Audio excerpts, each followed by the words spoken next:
जय महाकाली दोस्तों, आज हम फिर से हाजिर हुए हैं एक और इंसिडेंट लेकर।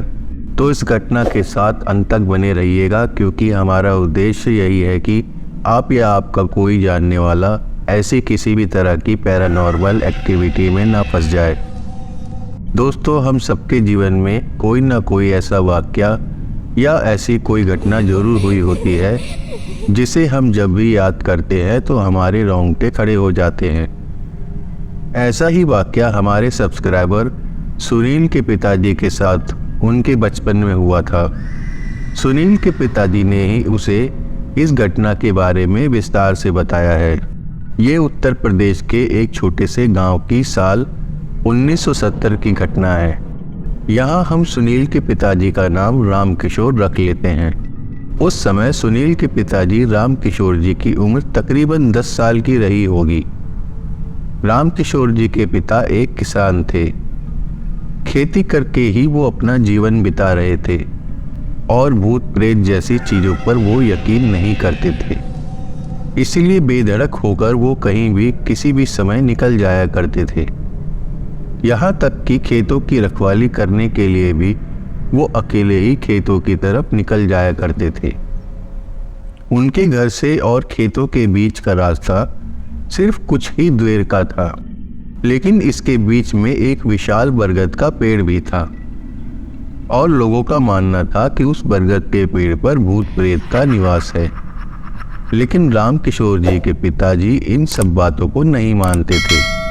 वो हमेशा यही कहते थे कि भूत प्रेत कुछ नहीं होता, ये सब मन का वहम है। गांव के लोग उनको बहुत समझाते थे कि तुम रात बिरात इस तरह से मत निकला करो, किसी दिन बुरी तरह से फंस जाओगे। लेकिन वो हमेशा गांव वालों की बातों को अनसुना कर दिया करते थे। इतना ही नहीं, कभी कभी वो उस बरगद के पेड़ के सामने खड़े होकर उस पेड़ की तरफ देखकर कह देते थे कि मैं भूत प्रेत से नहीं डरता, अगर किसी दिन दिखाई दिया ना तो टांगे तोड़कर हाथ में दे दूंगा। ऐसे ही उन दिनों गांव के खेतों में सुअरों ने आतंक मचा रखा था। वो फसलों को खराब कर जाते थे और राम किशोर जी के पिताजी उस दिन शाम को खाना लेकर खेतों की तरफ जाने को हुए। तो राम किशोर जी, जो उस समय 10 साल के ही थे, उन्होंने कहा कि पिताजी, आज मैं भी आपके साथ चलूँगा। राम किशोर जी के पिताजी ने काफ़ी मना किया, पर जिद करने पर मजबूर होकर साथ ले जाने के लिए तैयार हो गए। जब उनको लेकर गांव के रास्ते से होकर गुजर रहे थे तो सामने वही बरगद का पेड़ देखकर राम किशोर जी डर गए। तो उनके पिताजी ने कहा कि अरे कुछ नहीं है, सिर्फ एक बड़ा सा पेड़ है, डरने की कोई ज़रूरत नहीं है, मैं हूं ना तेरे साथ। राम किशोर जी के पिता जब अपने खेत पहुंचे तो वहां एक पुतला खड़ा हुआ था, जिसे देखकर राम किशोर जी बुरी तरह से डर गए और अपने पिता के पीछे जाकर छिप गए। तो उनके पिता जोर से हंस पड़े और बोले, अरे ये तो पुतला है, सिर्फ पक्षियों को भगाने के काम आता है। उनके खेत से वो बरगद का पेड़ साफ दिखाई देता था। वो दोनों मचान पर सो गए। आसमान में पूरा चांद निकला होने के कारण खेतों में हल्की हल्की रोशनी सी थी। चारों तरफ सन्नाटा छाया हुआ था। अचानक प्यास लगने के कारण उनकी राम किशोर जी की नींद टूटी। उन्होंने देखा कि उनके पिताजी उनके बगल में ही सोए हुए थे। पानी का नल नीचे खेत के पास था। पहले तो उन्होंने सोचा कि पिताजी को जगाऊं, फिर दूसरे ही पल उन्होंने खुद ही पानी लेकर पीने का फैसला किया। वो सीढ़ियों से नीचे उतरने लगे। उनके एक हाथ में पानी का जग भी था। वो नलके के पास पहुंचे और नलका खोला। अचानक उनकी नज़र सामने के खेत पर पड़ी तो वहां उन्होंने देखा कि एक गाय खड़ी है। उन्होंने सोचा इतनी रात को किसकी गाय हो सकती है जो खेत के पास खड़ी है। तभी पानी से जग भरने ही वाला था तो उन्होंने नलका बंद किया और इस बात को कुछ ही देर हुए थे कि उनकी नज़र फिर से सामने के खेत पर गई। तो अब वहाँ कोई गाय नहीं थी, उसी जगह पर एक बड़े सींग वाला भैंसा खड़ा था। उन्होंने फिर सोचा कि गाय कहाँ गई और ये भैंसा कहाँ से आ गया। उनके देखते ही देखते वो भैंसा एक बकरी में बदल गया। अब ये देखकर उनकी हवा खराब हो गई कि भैंसा बकरी कैसे बन गया। फिर वही बकरी देखते ही देखते जंगली सूअर बन गई। तभी उस जंगली सूअर ने उस बच्चे को देखा। उसकी आंखें एकदम लाल सुर्ख थी। वो जंगली सूअर उस बच्चे की तरफ धीरे धीरे बढ़ने लगा। वो जोर से चिल्लाए, बापू बापू। उनके चिल्लाने की आवाज़ सुनकर वो तुरंत नीचे नल के पास आए तो देखा कि राम किशोर बेहोश पड़ा है। दोस्तों, अब दिल थामकर सुनिएगा कि इस इंसिडेंट में कौन सा नया मोड़ आने वाला है। वो रात बहुत ही भयानक रात थी।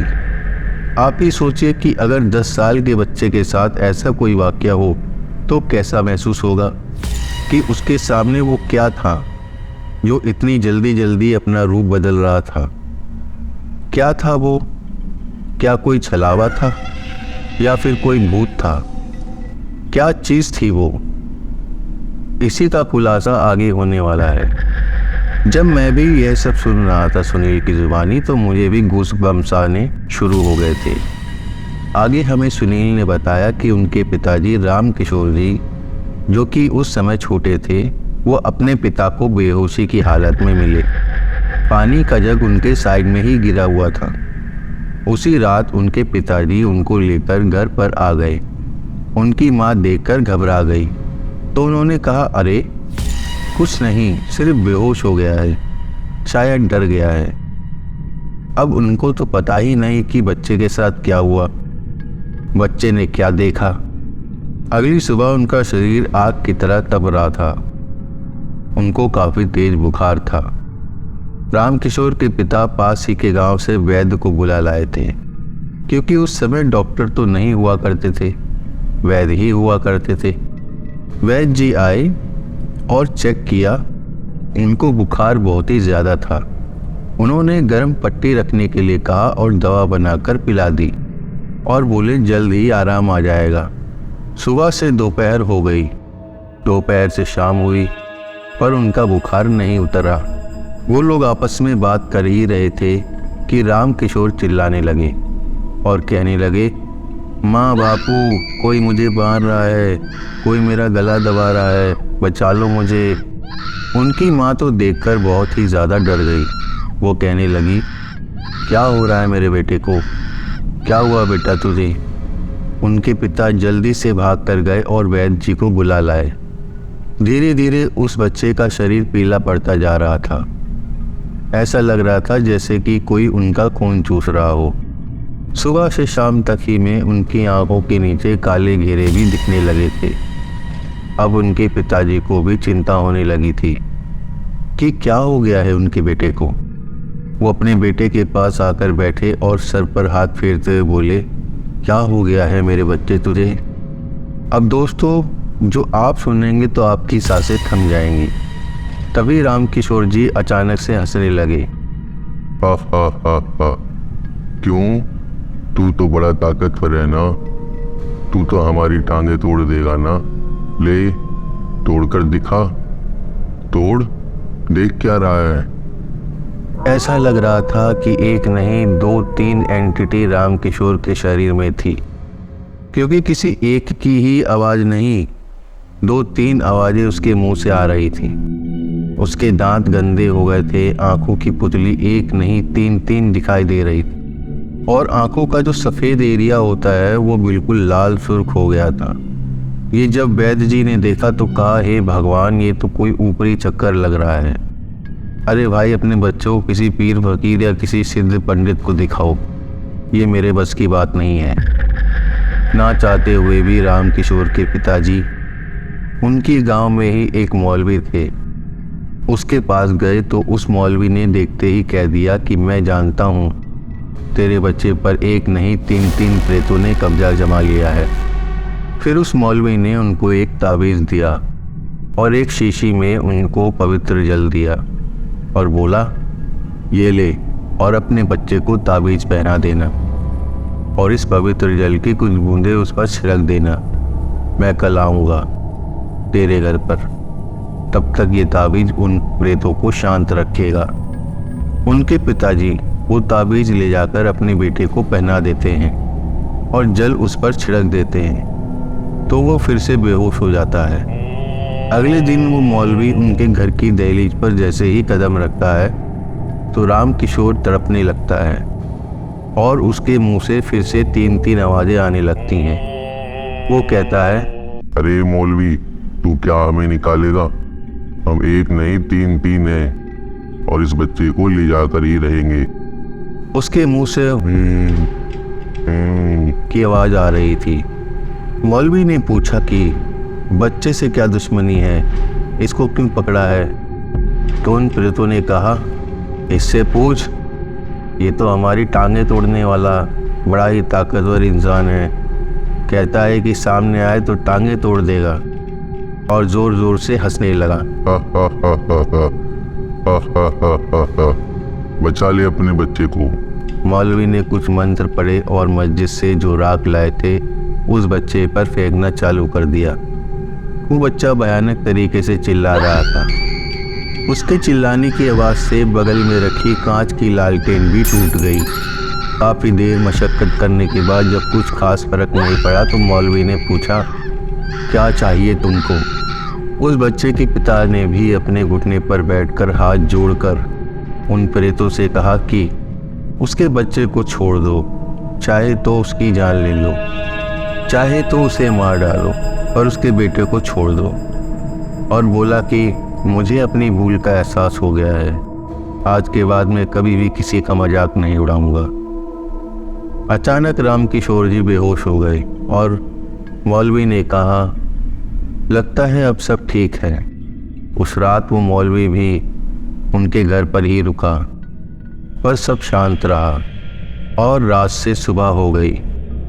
अब उनका बच्चा यानी कि राम किशोर जी, जो सुनील के पिताजी थे, वो पूरी तरह से नॉर्मल हो गए थे। वो मौलवी भी अपने स्थान पर वापस लौट गया था। तो दोस्तों, अंत में इस इंसिडेंट से सुनील ने हमें यही बोला है कि हमें कभी भी किसी भी एंटिटी का मजाक नहीं बनाना चाहिए और उनको चुनौती नहीं देनी चाहिए। उस रात के बाद उनके पिताजी जब भी उस पेड़ के पास से गुजरते थे तो हाथ जोड़कर प्रार्थना करते थे और डेली उस बरगद के पेड़ के नीचे 3 दिए जलाकर रख आते थे। अब तो राम किशोर जी के पिताजी नहीं हैं, लेकिन खुद राम किशोर जी ने उन प्रेतों को अपने कुल देवता का स्थान दिया और अब वही प्रेत उनके परिवार की रक्षा भी करते हैं। दोस्तों, अगर आपके साथ भी कोई ऐसी पैरानॉर्मल एक्टिविटी हुई है या फिर आपको कोई ऐसी घटना याद है तो आप उसे रिकॉर्ड करके स्क्रीन पर दिख रहे नंबर पर व्हाट्सएप कर सकते हैं। मैं खुद उसे अपनी आवाज़ में नरेट करूँगा। तो फिर से हाजिर होंगे एक नए इंसिडेंट के साथ। तब तक के लिए stay tune with the channel. जय महाकाली दोस्तों।